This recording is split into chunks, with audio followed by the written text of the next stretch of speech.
মা বাপের ভালোবাসা ঠিকমতো হয় না, তখন মাতৃদিবসও পালন করা হয়, পিতৃদিবসও পালন করা হয়। ভালোবাসাও মানুষের মধ্যে যখন থাকে না, তখন বিশ্ব ভালোবাসা দিবসও পালন করা হয়। এর মূল কথা হচ্ছে আল্লাহ তাআলা যাকে যে দায়িত্ব যতটুকু দিয়েছেন, আল্লাহকে ভয় করে যদি মানুষ চলতো, প্রত্যেকেই প্রত্যেকের জায়গা থেকে তাদের দায়িত্ব এবং কর্তব্য পালন করতে পারত, তাহলে এত ধরনের দিবস পালন করা দরকার হতো না। আমরা গড়ে প্রতি মাসে একাধিক দিবস, জাতীয় দিবস তো বটেই, আমাদের আন্তর্জাতিক দিবসও দেখতে পাই, সেগুলো পালিত হয়। আজকে শিক্ষক দিবস পালিত শুরু হয়েছে 1995 সালে। UNESCO, United Nations Education, Science and Cultural Organisation, তার পক্ষ থেকে এই বিশ্ব শিক্ষক দিবস পালন করার উদ্যোগ নেওয়া হয়েছে এবং সে পর্যন্ত এখন পর্যন্ত বর্তমানে 100টি দেশ এগুলো পালন করছে। এবং এডুকেশনে যদি চিন্তা করি, তাহলে আমরা আবার জানতে পারব। তার যদি আমরা এই অনুভূতি সৃষ্টি করতে না পারি, শিক্ষা হবে, দেশের ইউনিভার্সিটি বাড়বে, শিক্ষা প্রতিষ্ঠান বাড়বে, শিক্ষকের সংখ্যা বাড়বে, শিক্ষিত ছাত্রের সংখ্যা বাড়বে। চরিত্রের যে অভাব, এই অভাবের কারণে গোটা জাতি এটাকে মানব না বলে, কোনো কোনো কবি বলেছেন চরিত্রহীন ব্যক্তি হয় পশুর সমান। শিক্ষিত লোকও যদি চরিত্রহীন হয়, তাহলে সে পশুর চাইতেও নিকৃষ্ট হয়ে যায়। গোটা বাংলাদেশের বিভিন্ন শিক্ষা প্রতিষ্ঠানে শিক্ষকদের নিয়ে আলোচনা হচ্ছে। বলেন, আলোচনা করার পরে শিক্ষকদের যদি কোনো পরিবর্তন না হয়, এই শিক্ষক দিবস পালন করে কোনো লাভ হবে? আপনার জবাব দিলেন, লাভ হবে? আলোচনার পরে যদি কিছু পরিবর্তন হয়, যদি আমরা সেখান থেকে কিছু শিখতে পারি, জাতি যদি সেখান থেকে কিছু আলো গ্রহণ করতে পারে, তাহলেই সত্যিকারভাবে দিবস পালন করার সার্থকতা থাকে। আরবিতে বলা হয় আল ইলমু নূর, এলেম বা জ্ঞান, শিক্ষা, এটা হচ্ছে আলো। আলো যার হাতে থাকে, অন্তত দুটা কাজ হয়। একটা কাজ হলো নিজে রাস্তা দেখতে পারে। আপনি, আপনার হাতে যদি টর্চ থাকে, কোনো আলো থাকে, তাহলে আপনি নিজের রাস্তা তো দেখতে পাবেন, নিজের লাভটা তো হবে। আরেকটা হলো আপনার সাথে যারা থাকবে, আপনার আলোতে অনেক লোক উপকৃত হইতে পারে। আমাদের এই চিন্তায় থাকা উচিত, আমার আলো দ্বারা আমি তো আলোকিত হবই, আমার পাশে যারা আছে, আমার ছাত্র সমাজ যারা আছে, আমার প্রতিবেশী যারা আছে, আমার দেশবাসী যারা আছে, সবাইকে আলোকিত করাটাই হচ্ছে শিক্ষার মূল টার্গেট। মুহাম্মদ রাসূলুল্লাহ সাল্লাল্লাহু আলাইহি সাল্লাম ইন্তেকালের আগে একটা খুবই গুরুত্বপূর্ণ কথা বলেছেন, যেটা আপনারা জানেন। তিনি বলেছেন, তারাক্তু ফীকুম আমরাইন লান তাজিল্লু মা তামাসসাকতুম বিহিমা কিতাবাল্লাহ ওয়া সুন্নতি। আমি চলে গেলাম, কিন্তু তোমাদের কাছে দুটা কিতাব রেখে গেলাম। যতদিন তোমরা এই দুটা কিতাব অনুসরণ করবে, মেনে চলবে, তোমরা পথভ্রষ্ট হবে না, তোমাদের অধঃপতন হবে না, তোমরা সঠিক পথে চলতে পারবে। সেই কিতাব দুটির নাম হচ্ছে আল কোরআন, আল্লাহর কিতাব, এবং মুহাম্মদুর রাসূলুল্লাহ সাল্লাল্লাহু আলাইহি ওয়াসাল্লামের হাদিস বা সুন্নাহ। কোন জাতি যদি আল্লাহর কোরআনের দিকে ফিরে আসে আর রাসূল সাল্লাল্লাহু আলাইহি ওয়াসাল্লামের সুন্নাহর দিকে ফিরে আসে, শ্রেষ্ঠ জাতি হিসেবে পৃথিবীতে তারা পরিচিত হতে পারবে। জাতি হিসেবে সকল জাতিকে নেতৃত্ব দেওয়া, তাদের সেই যোগ্যতা অর্জিত হবে ইনশাআল্লাহ। ইতিহাস তাই বলে। ও জামান মুআজ্জাজদে মুসলমান হোকার, ওই সমস্ত জাতি সম্মানিত ছিল। তারা সম্মানিত ছিল কি জন্য? তারা মুসলমান ছিল, তারা কোরআন এবং সুন্নাহকে মেনে চলেছিল। আজহাম তারেকে আজহাম জলিল খার হুয়ে হ্যায় তারেকে কোরআন হোকার। এক উর্দু কবির বক্তব্য হচ্ছে, আজকে আমরা অধঃপতিত হয়েছি, আজকে আমরা ধ্বংস হয়ে যাচ্ছি, জলিল খার হয়ে যাচ্ছি। কি জন্য হচ্ছে? তারেকে কোরআন হোকার, কোরআন মাজিদ থেকে দূরে চলে আসার জন্য। বাংলাদেশকে যদি সত্যিকার সম্মান অর্জন করতে হয়। ছাত্ররা যদি সম্মান অর্জন করতে চায়, শিক্ষক যদি সম্মান অর্জন করতে চায়, বাংলাদেশের সকল মানুষ যদি সিদ্ধান্ত নেয় আমরা সম্মানিত হতে চাই, অবশ্যই কোরআনের শিক্ষা তাদেরকে শিখতেই হবে। কোরআনের আইন ছাড়া মানুষ শিক্ষিত হতে পারে না, তাদের চরিত্র ভালো হতে পারে না। সেজন্য কোরআনের শিক্ষাই হচ্ছে আজকে আমাদের আলোচ্য বিষয়। এই কোরআনের শিক্ষা আমাদের শিক্ষার মধ্যে আনতে হবে। দুর্ভাগ্য, আমাদের বাংলাদেশে সিলেবাস তৈরি করা হয়, কোরআন শেখানো হয় না। কিছু ছিল দিনিয়াত, আপনাদের মনে আছে, বিগত 17 বছর ধরে যে পতিত সরকার, সেই পতিত সরকার সেগুলোকে বাদ দিয়ে দিয়েছে।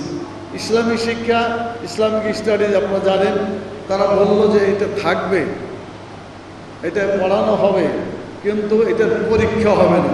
আপনাকে এটা শুনছেন? বলেন না, কথা বলেন, শুনছেন? থাকবে কিন্তু পরীক্ষা হবে না। আপনারা বলেন তো, একটা সাবজেক্ট থাকলো কিন্তু যদি পরীক্ষা না হয়, নম্বর দেওয়া না হয়, ছাত্ররা তাতে কোনো রেজাল্টের কোনো লাভবান না হয়, কোনো ছাত্র এটা পড়বে? কেউ পড়বে না। তো ছাত্র যদি ভর্তি না হয়, না পড়ে, পরে শিক্ষক থাকবে? শিক্ষকও থাকবে না। তাহলে প্রকারান্তরে ইসলামিক শিক্ষাকে ধ্বংস করার জন্যই ধর্ম নিরপেক্ষতাবাদী পতিত সরকার সেই কাজটাই করে গেছে। আমরা ধিক্কার জানাই। শুধু তাই করে নাই, শিক্ষা ব্যবস্থাকে তারা সমকামিতার জায়গায় নিয়ে পুছিয়ে ছেড়েছে। তারা ট্রান্সজেন্ডার নাম যে সাবজেক্টে আমদানি করেছে, লূত আলাইহিস সালামের সময় যে কম ধ্বংস হয়েছিল, সেই অভিসম্পাত, সেই অভিশপ্ত শিক্ষা এই জাতির মধ্যে আবার ফিরিয়ে আনার জন্য এই কাজগুলো করেছে। দুঃখের সাথে বলতে হয়, 5ই আগস্ট যে বিপ্লব হলো, দ্বিতীয় স্বাধীনতা, অনেকে বলছেন যদি দ্বিতীয় স্বাধীনতা হয়, এটাই যদি স্বাধীনতা হয় তাহলে আগেরটা কি ছিল? কেউ বলছে এটা পরাধীনতা ছিল, কেউ বলছে পরাধীন নয়, স্বাধীন হয়েছে, কিন্তু স্বাধীন হওয়ার পরেও স্বাধীনতার সুফল আমরা ভোগ করতে পারি নাই, যার ফলে মানুষ ক্ষতিগ্রস্ত হয়েছে এবং ক্ষুব্ধ হয়েছে। দীর্ঘ ক্ষুব্ধ হওয়ার পরে তারা আন্দোলনে নেমেছে। আপনারা জানেন, যখন বৈষম্যহীন আন্দোলন শুরু হলো, এই বৈষম্যহীন তো শুধু এবার না, পূর্ব পাকিস্তান পশ্চিম পাকিস্তানে যে আন্দোলন হলো, সেই আন্দোলন কি বৈষম্যের বিরুদ্ধে ছিল না? সেটাও তো বৈষম্যের বিরুদ্ধেই ছিল, কিন্তু বৈষম্য দূর হয় নাই। গণতন্ত্রের জন্য হয়েছিল, কিন্তু গণতন্ত্র প্রতিষ্ঠা হয় নাই। যারা গণতন্ত্র চালু করতে চেয়েছিল, ওয়াদা করেছিল, তারাই বাকশাল কায়েম করে গণতন্ত্রকে হত্যা করেছিল। এই ইতিহাস আপনাদের জানা আছে। আন্দোলন করে মানুষ কেয়ারটেকার সরকার আবার গণতন্ত্র ফিরিয়ে আনার জন্য বিভিন্নভাবে চেষ্টা করে সংবিধানে অন্তর্ভুক্ত করা হলো যে কেয়ারটেকার সরকারের মাধ্যমে দেশে নির্বাচন হবে এবং এটা চলবে বেশ কিছুদিন। কিন্তু পরে দেখা গেল এই কেয়ারটেকার সরকার যেটা সংবিধানে ছিল, এই পতিত সরকার, গণতন্ত্র বিরোধী সরকার, সংবিধান থেকে কেয়ারটেকারের ধারাকে উৎখাত করে দিল, এটাকে বাদ দিয়ে দিল। তার পরিবর্তে সেখানে দলীয় সরকারের অধীনে নির্বাচন করলো। আপনারাই বলেন, দলীয় সরকারের অধীনে নির্বাচন হলে সেটা কোনো নির্বাচন হতে পারে? দলের পক্ষেই যাবে। দলীয় নির্বাচন যখন হবে দলের অধীনে, দলটাই বিজয় লাভ করবে, অন্য কেউ আসার কোনো সুযোগ ছিল না।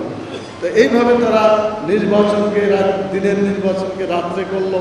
300 সিটের আসনকে 152 সিট আসনটা তারা বলল বিনা ভোটে নির্বাচিত হলো।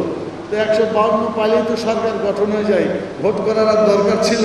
কিছুই দরকার ছিল না। এইভাবে নির্বাচন ব্যবস্থাকে তারা হত্যা করেছে।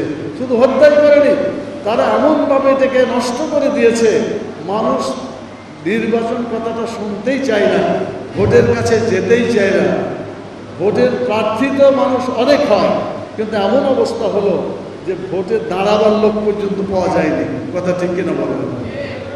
শেষ পর্যন্ত দামি ক্যান্ডিডেট করলো, নিজেরা যে আসো দুজন মিলে খেলাধুলা করে। এইভাবে করেই তারা দেশটাকে সে জায়গায় নিয়ে গেল। দেশের জনগণ এই তামাশা দেখতে দেখতে বিক্ষুব্ধ হলো। ছাত্র জনতা তাদের দাবি শুরু করলো, বৈষম্য বা কোটা বিরোধী আন্দোলন শুরু করলো।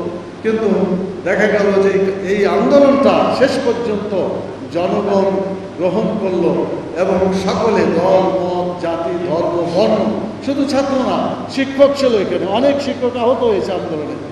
তারপরে এই আন্দোলনের মধ্যে মহিলারা ছিল, শিশুরা ছিল, রিক্সাওয়ালা ছিল, পরিবহন ঠেলা, বিভিন্ন ধরনের শ্রমিক এখানে যোগদান করেছিল আন্দোলন।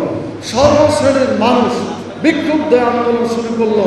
শেষ পর্যন্ত এই গণতন্ত্র বিরোধী, ইসলাম বিরোধী এবং জনগণের চেতনা বিরোধী যে সরকার ছিল, সেই সরকার সব ছেড়ে দিয়ে পালিয়ে চলে গেছে, কাউকে জানাই যেতে পারে না। আমরা বলবো কেন পালিয়ে গেল? যদি ভালোই করতো তাহলে তো পালানোর দরকার ছিল না। উনি তো পালাইছেন। ওনার সাথে যারা ছিল বিভিন্ন বিশ্ববিদ্যালয়ে, কলেজে, স্কুলে অনেক শিক্ষক, বিভিন্ন পুলিশ, র্যাব, মানে বিভিন্ন জায়গার লোকেরা আজ পর্যন্ত তারা পালাই গেছে, আর ফিরে আসে নাই। কেন আসে নাই? আমার এক পুলিশ কর্মকর্তার সাথে কথা হচ্ছিল, আমি বিমানে আসছিলাম রাজশাহী থেকে। উনি বললেন যে এখনো 185 জন পুলিশ কর্মকর্তা তারা তাদের চাকরিতে ফিরে আসে নাই, সম্ভবত আর তারা ফিরে আসবে না।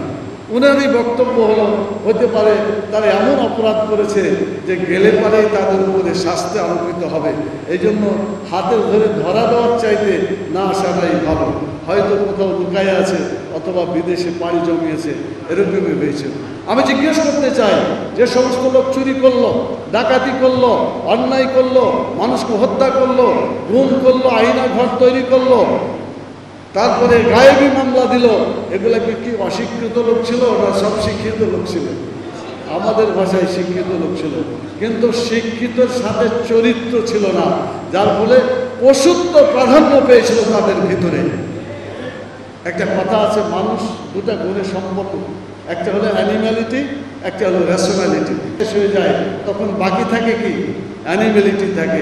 এই পশুত্ব যাদের মধ্যে প্রাধান্য পেয়েছিল, তারাই বিগত শাসন আমলে মানুষের উপর জুলুম, অত্যাচার এবং নির্যাতন চালিয়েছে, মানুষকে হত্যা করেছে, বিভিন্নভাবে তার মানুষকে কষ্ট দিয়েছে, চুরি করেছে, ডাকাতি করেছে।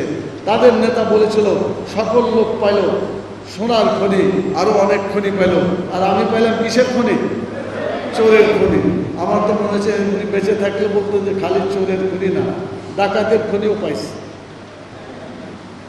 ব্যাংক ডাকাতি করছে তারা, তারপরে বিশ্ববিদ্যালয়ে ডাকাতি করছে। আপনারা জানেন এখানে আমাদের vice chancellor doctor Abdul Rahman সাহেব আছেন, ওই ভাইস চ্যান্সেলর সেখান থেকে তারা এটাকেও হাইজ্যাক করে দিয়েছিল। কি আপনাদের জানা আছে না নাই? এভাবে ব্যাংকের মধ্যে সেরা ব্যাংক ছিল, অর্থনৈতিক জগতে অত্যন্ত বিপ্লব সৃষ্টিকারী ব্যাংক, ইসলামী ব্যাংক ছিল। সেই ব্যাংকটাও সরকারের ষড়যন্ত্রের কারণে সেখান থেকে টাকা লুটপাট হয়ে আজকে সেসব ব্যাংকগুলোর দৈন্যদশা চলছে। আমি বলতে চাই, কথা লম্বা না করে, শিক্ষিত লোক যদি চরিত্রবান না হয়, আর শিক্ষিত লোক যদি শিক্ষকও হয়, চরিত্র না থাকে, ওই শিক্ষক দিয়ে জাতির কোনো কল্যাণ হতে পারে না। সেই জন্য আল্লাহর ভয় সৃষ্টি করতে হবে, শিক্ষার পাশাপাশি চরিত্র গঠন করতে হবে। চরিত্র এবং শিক্ষা এক জায়গায় যদি না হয়, তাহলে সেই জাতি মাথা উঁচু করে দাঁড়াতে পারবে না। আজকে বিশ্ব শিক্ষক দিবসের স্লোগান হতে পারে যে শিক্ষার সাথে সাথে চরিত্র একই সাথে প্রতিফলিত হতে হবে, তাহলে সত্যিকার মুক্তি আমরা অর্জন করতে পারব। এই উদ্দেশ্য নিয়ে যদি শিক্ষা ব্যবস্থা পরিচালিত হয়, তাহলে আমরা আশা করি বিশ্ব শিক্ষক দিবসের একটা মূল্যবান বক্তব্য আমরা জাতির কাছে হাজির করতে পারব। চরিত্র শিক্ষা দুটা পাশাপাশি চলবে। আল্লাহর ভয় ছাড়া মানুষ ভালো হতে পারে না। সেজন্য আল্লাহর ভয়, তাকওয়া, আল্লাহর তাকওয়া সৃষ্টি করতে হবে। সেজন্য মূল কথাই হচ্ছে, আল্লাহ তাআলা বললেন, ইন্নী জাইলুন ফিল আরদি খলিফা, দুনিয়াতে আমি খলিফা সৃষ্টি করতে চাই, প্রতিনিধি। এরা কার প্রতিনিধিত্ব করবে? আল্লাহর প্রতিনিধিত্ব করবে, আল্লাহর আইনকে চালু করবে। আল্লাহর আইন যদি চালু হয়, তাহলে আমি বিশ্বাস করি মানুষের মধ্যে ভয় সৃষ্টি হবে। আখিরাতে নিজেদের জীবনকে যেমন আমরা গড়ে তোলার সুযোগ পাব, দুনিয়াতে মানুষকে ভালো করে আমাদের সবটাই জারিয়া করানোর সুযোগ থাকবে। সবশেষে আমি বলতে চাই, আদর্শ শিক্ষক ফেডারেশন এখানে বেশ কয়েকটা দাবি পেশ করেছেন। শিক্ষা ব্যবস্থায় যদি চাকরি করে, তাহলে তার চাকরির ক্ষেত্রে অন্তত খাওয়া পড়ার নিশ্চয়তা থাকতে হবে। খাদ্য, বস্ত্র, শিক্ষা, চিকিৎসা, বাসস্থান, এটা যদি মানুষের না থাকে তাহলে সে শিক্ষকতা করে তার জীবনকে সে ধন্য করতে পারবে না। সে যদি নিজের রিজিক নিয়ে ব্যস্ত থাকে তার লেখাপড়া করবে কী করে? বাংলাদেশের শিক্ষকদের যে বেতন আর উন্নত বিশ্বের শিক্ষকদের বেতন আপনি দেখবেন কয়েক গুণ বেশি। ওখানে শিক্ষকদের টিউশনি করা লাগে না, অন্য কোনো দ্বিতীয় কাজ করা লাগে না। কিন্তু আমাদের দেশের শিক্ষক ক্লাসে শিক্ষাদান শেষ করে এসে বিকালে টিউশনি করে, অথবা কেউ অন্য কোনো পেশায় জীবন জীবিকা করতে বাধ্য হয়।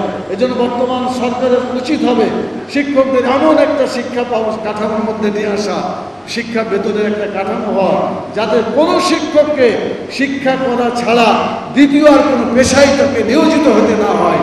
এরকম একটা শিক্ষা ব্যবস্থা এবং শিক্ষা কাঠামো, বেতন কাঠামো যদি হয়, তাহলে আমার মনে হয় এই জাতি কিছুটা হলেও সম্বিত ফিরে পাবে। দ্বিতীয় যেটা করা দরকার সেটা হলো বৈষম্য চলছে শিক্ষা ব্যবস্থার মধ্যে বিভিন্নভাবে। এটাও আমাদের ডক্টর শফিকুল ইসলাম মাসুদ বলেছেন, কথা অতিরিক্ত হয়ে যায় কিন্তু বলছি না। মাদ্রাসার শিক্ষা এবং আধুনিক শিক্ষা যেটাকে বলা হয়, এটার মধ্যে পার্থক্য করে জাতিকে দুটা ডিভিশনে ভাগ করে দেওয়া হয়েছে। এটা করা কোনো জাতির জন্য কল্যাণকর নয়। সেজন্য শিক্ষা যেটাই হোক না কেন সেটার মান সমান হতে হবে, সব জায়গায় তাদের প্রবেশাধিকার থাকতে হবে।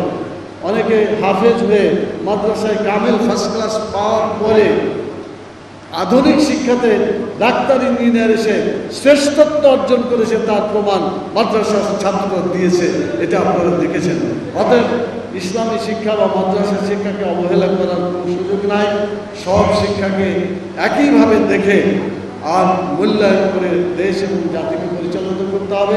শিক্ষার জন্য একটা শিক্ষানীতি তৈরি করার জন্য আদর্শ শিক্ষক ফেডারেশন আলহামদুলিল্লাহ ইতিমধ্যে একটা শিক্ষানীতি তৈরি করেছে। আমাদের এটা আলোচনা করে পেশ করার সময় এসেছে, আমরা জাতির কাছে সেটা পেশ করতে পারবো ইনশাআল্লাহ। তখন আপনারা বুঝবেন আমাদের শিক্ষানীতিতে আমরা কী কী চাইতেছি। আমি আমার কথাকে আর লম্বা না করে, যেহেতু সময় শেষ হয়ে গেছে আর আমার আরেকটা প্রোগ্রামও আছে, যার ফলে আপনাদেরকে জাতির কারিগর হিসাবে, জাতি গড়ার কারিগর হিসাবে যদি তারা এগিয়ে আসেন। শিক্ষা বলা হয়েছে জাতির মেরুদণ্ড, আর আমি বলছি শিক্ষার মেরুদণ্ড হলো শিক্ষক। শিক্ষক যদি ভালো না হয়, তার যদি সাহস না থাকে, মজবুত শিক্ষক না হলে এই মেরুদণ্ড দাঁড়াইতে পারবে না। সেই জন্য শিক্ষা হচ্ছে জাতির মেরুদণ্ড, আর শিক্ষার মেরুদণ্ড হচ্ছে শিক্ষক। এই শিক্ষকদের সম্মান দিতে হবে, মর্যাদা দিতে হবে, সুযোগ সুবিধা দিতে হবে এবং শ্রেষ্ঠ সম্মানে ভূষিত করতে হবে। এই শিক্ষক দিবসে বিভিন্ন দেশে শিক্ষকদেরকে সম্মাননা দেয়, তাদেরকে শ্রদ্ধা জানাই বিভিন্নভাবে। আমরা অন্যভাবে না জানালেও অন্তর থেকে আপনাদের জন্য দোয়া করি। আল্লাহ তাআলা আগামী দিনে আপনাদেরকে জাতির শ্রেষ্ঠ সন্তান হিসাবে আল্লাহ তাআলা আপনাদের দায়িত্ব পালন করার তৌফিক দান করুন। চরিত্র এবং শিক্ষা একই সাথে যাতে আমরা পালন করতে পারি, আল্লাহর ভয় যাতে সৃষ্টি হয়, শুধু দুনিয়ার ক্ষণস্থায়ী জীবনের কল্যাণ নয়, এই জীবনের পরে কোটি কোটি বছরের জীবন, অন্ত জীবন আখিরাতে, সেখানেও যাতে আমরা সুখ সমৃদ্ধি অর্জন করতে পারি, আল্লাহর সেই জান্নাতুল ফেরদাউসে পৌঁছতে পারি, জাহান্নামের আগুন থেকে যাতে বাঁচতে পারি, জান্নাতে যেতে পারি, তাহলেই জীবনের সফলতা হবে। আসুন দুনিয়ার সফলতার পাশাপাশি আখিরাতের সফলতা, জাহান্নাম থেকে মুক্তি এবং জান্নাতে যাওয়ার যে সিদ্ধান্ত, এই সিদ্ধান্ত নিয়ে আমরা যদি এখান থেকে উঠতে পারি, ইনশাআল্লাহ সেদিন বেশি দূরে নয়, বাংলাদেশ একটি ইসলামী রাষ্ট্রে পরিণত হবে ইনশাআল্লাহ, আর মানুষের কল্যাণ সাধিত হবে। সেই আশাবাদ ব্যক্ত করে আদর্শ শিক্ষক ফেডারেশন আজকের এই আলোচনা সভা করার জন্য তাদেরকে ধন্যবাদ। গোলমান অনেকে বলছে সংস্কার করতে হবে, সংস্কার তো করতেই হবে, কিন্তু যদি উপদেষ্টার মধ্যেই সংস্কার করা লাগে তাহলে তো আর বেশি কাজ করা যাবে না। বলেন তো, বেড়ায় যদি ক্ষেত খায়, ওই বেড়া দিয়ে কোনো কাজ হবে? এই জন্য উপদেষ্টার মধ্যেও যাতে এমন কিছু না হয় যারা একথা বলে যে বোরকার দরকার নাই, যাতে কথা না বলে যে এখন তারা ট্রান্সজেন্ডারের দিকে, এটাও তারা সেই মতে বিশ্বাস করে। এরকম হলে আসলে উপদেষ্টা সরকারের মর্যাদা থাকবে না। এই জন্য প্রধান উপদেষ্টাকে বলবো, সকল উপদেষ্টা দেশের মেজরিটি মানুষের যে আদর্শ, ইসলামী আদর্শ, এই আদর্শের চিন্তা চেতনার অনুযায়ী তারা দেশকে পরিচালনা করবে, সেভাবেই চিন্তা করবে। জনগণের চেতনার বাইরে যাতে কোনো চিন্তা তারা না করেন, সেজন্য প্রয়োজন হলে উপদেষ্টাদেরকেও পরিবর্তন করতে হবে, উপদেষ্টার মধ্যেও সংস্কার আনতে হবে, তাহলে এই জাতি সঠিকভাবে চলতে পারবে ইনশাআল্লাহ। এবং তারা তাদের নির্ধারিত দায়িত্ব পালন করে একটা নির্বাচনের ব্যবস্থা করবে। কেয়ারটেকার সরকারের আদলে নির্বাচনটা পরিচালনা করলে, জনগণের সরকার প্রতিষ্ঠিত হলে আমরা বিশ্বাস করি সকল স্তরের মানুষের মর্যাদা প্রতিষ্ঠিত হবে। ছাত্রদের হবে, শিক্ষকদের হবে, কৃষকের হবে, শ্রমিকের হবে, বাংলাদেশের আপামর জনসাধারণের মর্যাদা প্রতিষ্ঠা হবে। সবচাইতে বড় কথা, দুনিয়াতেও মর্যাদা হবে, আখেরাতেও মর্যাদা প্রতিষ্ঠা হবে ইনশাআল্লাহ। সেই আশাবাদ ব্যক্ত করে আপনাদেরকে অসংখ্য ধন্যবাদ জানিয়ে আমি আমার সংক্ষিপ্ত কথা এখানে শেষ করছি। ওমা তৌফিক ইল্লা বিল্লাহ, সুবহানাকা আল্লাহুম্মা ওয়া বিহামদিকা।